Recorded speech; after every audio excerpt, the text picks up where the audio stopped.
So I do want to ask you another question, though, before we go to the audience. You know, you talk a lot about a new way forward. You talk about turning the page. What's on the next page? Talk to us about...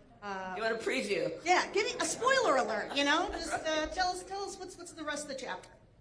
Well, first of all, I will say that it is a metaphor that is meant to also describe my intention to embark on a new generation of leadership. And needless to say, mine will not be a continuation of the Biden administration. I bring to it my own ideas, my own experiences. But it is also about moving past what, frankly, I think has been the last decade of the American discourse being influenced by Donald Trump in a way that has had the effect of suggesting we as Americans should point the finger at one another, in a way that has been using the power of the presidency to demean and to divide us.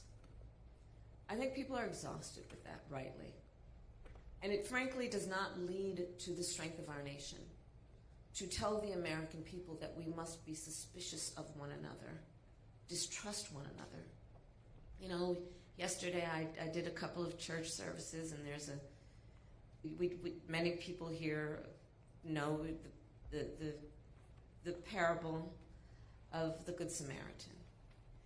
And there is, in essence, a piece of that, in my own words, that it really requires us, I think, to see in the face of a stranger, to see a neighbor, right? That's spirit. And I think we need to get back to that. The spirit of the American people is such that, you know, we are an ambitious people. We are aspirational. We have dreams. And that is productive. It is not productive of us to be a nation of people who are pointing fingers at one another, who don't understand that the vast majority of us have so much more in common than what separates us.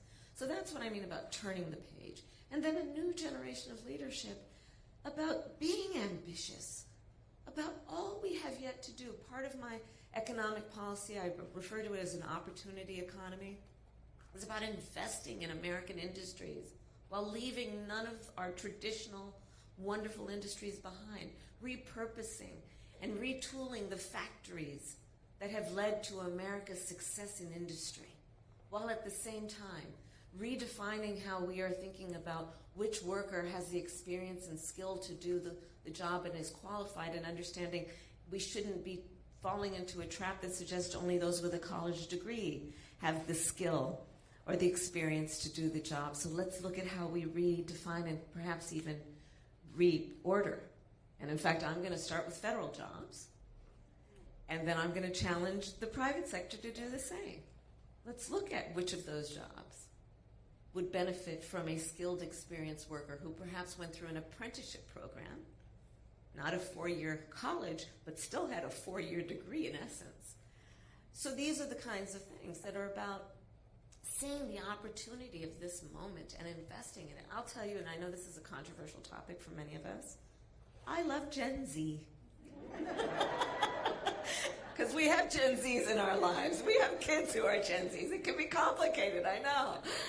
I love Gen Z. These young leaders are they're clear-eyed. You know, they've only known the climate crisis. They've only known active shooter drills. I mean, we had fire drills, not our kids, right?